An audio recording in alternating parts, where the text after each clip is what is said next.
So good morning, good afternoon and very good evening all my dear students and my audience. So student, this is Virendra Moore from Unique Concept Classes Jodhpur. In the series of my English explanation CBSE class 9 to 12, I have given a number of chapters and their explanation and summary. So on the demand of the most of the students, I would like to explain you summary CBSE class 12 Flamingo chapter number 1, the last lesson. That chapter is written by Alphonse Daudet. इस chapter को आज मैं explain करने जा रहा हूं Hindi explanation में। जैसा कि बहुत सारे स्टूडेंट्स का डिमांड है, सर आप इस हिंदी को आपको इसकी हिंदी का वर्जन एक्सप्लेनेशन दीजिए।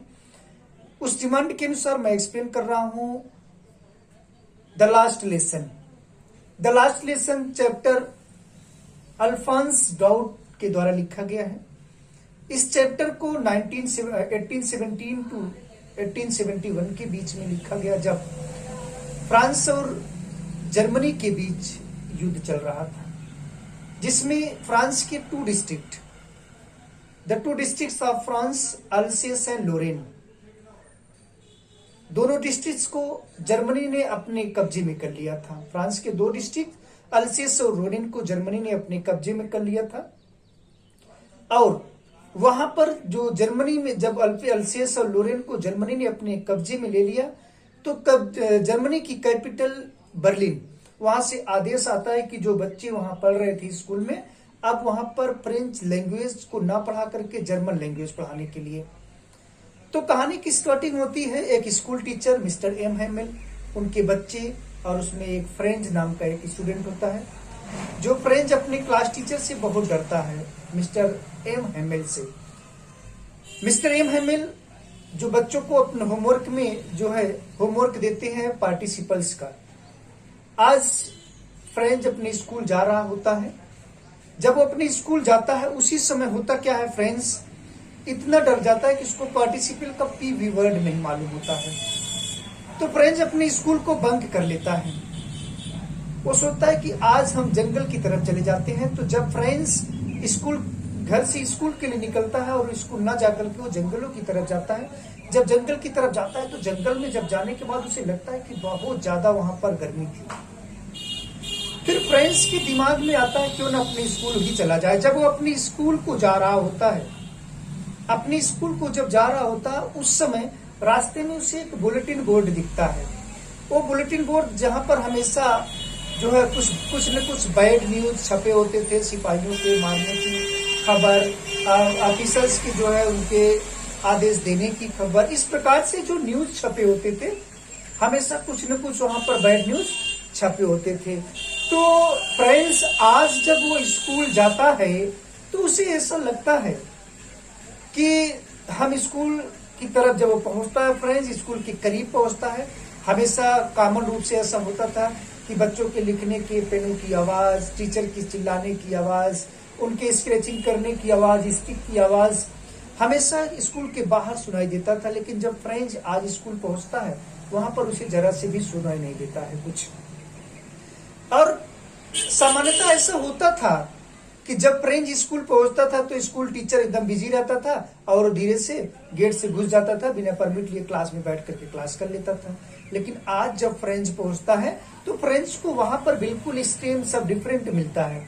डिफरेंट क्या होता है कि स्कूल में जरा से साउटी नहीं आई थी, बच्चों के लिखने के स्केचिंग करने की आवाज नहीं आ रही थी। इवन उसके बावजूद आवाज ना आने के साथ साथ जब फ्रेंच गेट पर पहुंचता है, गेट को खोलता है, तो वो देखता है कि मिस्टर एम हेमेल जो उसे पढ़ा रहे होते क्लास को, वो थोड़ा सा स्कूल के लिए लेट हो जाता है। वो आज पूछता है, मिस्टर एम हेमेल ने उसे कह दिया, ठीक है आप जाओ अपने सीट पर बैठ जाओ। उसने कहा, छोटे फ्रेंच जो अपना सीट ले लो। फ्रेंच जो बेंच को पार करके जाता है और पीछे की तरफ बैठ जाता है। जब फ्रेंच क्लास में पहुंचता है तो उसे कुछ डिफरेंट दिखाई देता है। क्लास डिफरेंट क्या होता है, वो जब पीछे मुड़ता है वो देखता है क्लास के में जो कुछ विलेज के कुछ सारे ऐसे लोग बैठे हुए थे, जो विलेज के कुछ सीनियर लोग थे, जैसे जो एक्स पोस्ट मास्टर और विलेज सब कुछ सीनियर सिटीजन। तो इस प्रकार से जो व्यक्ति बैठे हुए थे उस क्लास में, उसे देखकर लगता है कि आज ये क्लास में ये लोग क्यों पढ़ रहे हैं। और जब फिर उसने अपने टीचर की तरफ ध्यान देता है, तो जब टीचर की तरफ ध्यान देता है मिस्टर फ्रेंच ने, वो देखता क्या है कि मिस्टर एम हैमिल आज कुछ नए कपड़े पहने हुए थे। वो हैट पहने हुए थे, ग्रीन जो है कपड़े कोट पहने हुए थे, और जितने भी कपड़े पहने थे सब एम्ब्रॉयडरीड थे, उसमें मतलब कढ़ाई के कपड़े पहने हुए थे। तो मिस्टर फ्रेंच को लगा कि ऐसे कपड़े तो जो टीचर पहनता था वो किसी विशेष प्रकार के ओकेजन पर पड़ता था, जैसे किसी रिजल्ट डिस्ट्रीब्यूशन के दिन पहनते थे। तो आज उसे लगता है कि सब कुछ स्ट्रेंज होने जा रहा है। लेकिन होता क्या है, जब वो बैठ जाता है फ्रेंड्स, फिर टीचर अपनी कुर्सी पर बैठता है और बैठ करके बच्चों से कहता है कि आए बच्चों, आज मैं तुम्हें फ्रेंच का सबसे लास्ट लेसन पढ़ाने जा रहा हूं, क्योंकि बर्लिन से आदेश आया है कि आप फ्रेंच के जितने भी स्कूल है फ्रांस के, वहां पर वहां पर फ्रेंच के बजाय अब जर्मन लैंग्वेज पढ़ाया जाएगा, और कल से तुम्हारे एक नए टीचर आएंगे और वो तुम्हें जर्मन लैंग्वेज पढ़ाएंगे। लेकिन मिस्टर हैमिल ने कहा कि ये फ्रेंच लैंग्वेज जो है वो दुनिया का सबसे खूबसूरत लैंग्वेज है, आप सभी लोगों को इस लैंग्वेज को प्रिजर्व करके रखना चाहिए, इसका सम्मान करना चाहिए। फ्रेंच जो हमेशा अपने टीचर से डरा होता है, बिल्कुल टेरिफाइड होता है, पहली बार ऐसा होता है कि टीचर ने बिना डांटे हुए फ्रेंच को बैठा देता है क्लास में। जब उसको ऐसा लगता है कि पहली बार टीचर बिना डांटे हुए फ्रेंच को बैठाता है, तो उसे ये भी लग जाता है कि कुछ एक्स्ट्रा ऑर्डिनरी आज क्लास दिख रहा है।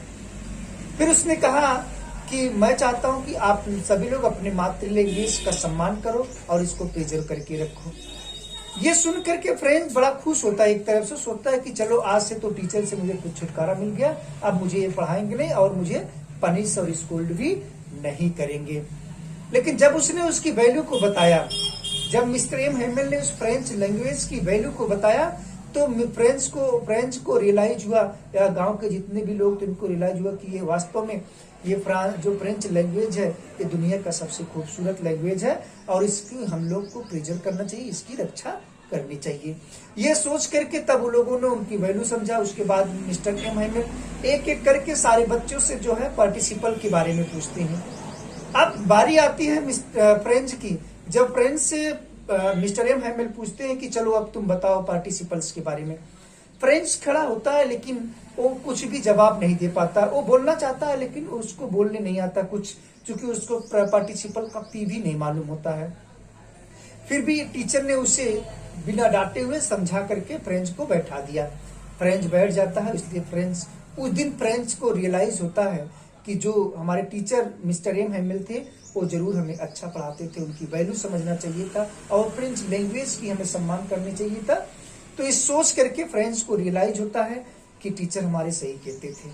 फिर उस समय क्या होता है, चर्च की घड़ी में 12 बज जाते हैं। जब दोपहर के चर्च की घड़ी में 12 बजते हैं, उसी समय जो है जर्मन सिपाहियों के ट्रम्पेट बजाने की आवाज आती है नीचे की तरफ, और जब मिस्टर एम हैमिल देखते हैं खिड़की से बाहर, तो जर्मन सिपाही चारों तरफ से स्कूल को घेर लिए होते हैं और ट्रम्पेट बजा रहे होते हैं। मिस्टर एम हैमिल खड़े होते हैं और खड़े होकर के ब्लैक बोर्ड के पास जाते हैं, कुछ बोलना चाहते हैं लेकिन वो बोल नहीं पाते, क्योंकि वो इतने इमोशनल हो गए होते हैं कि उनके मुंह से जवाब कोई वर्ड नहीं निकल रहा था।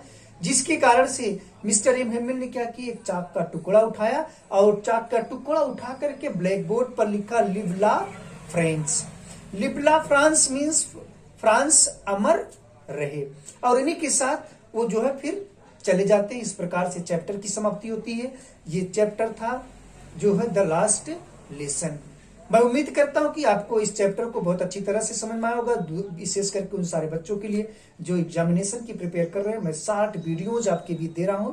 इससे रिलेटेड कोई भी समस्या होगा तो आप मुझे, लेकिन मेरा एक रिक्वेस्ट है कि आप मेरे चैनल को सब्सक्राइब और शेयर करना ना भूलें, और अंत में बेल आइकन को जरूर दबाएं, जिससे आपको लेटेस्ट अपडेट मेरे वीडियो का मिलता रहे। तो इन्हीं के साथ धन्यवाद।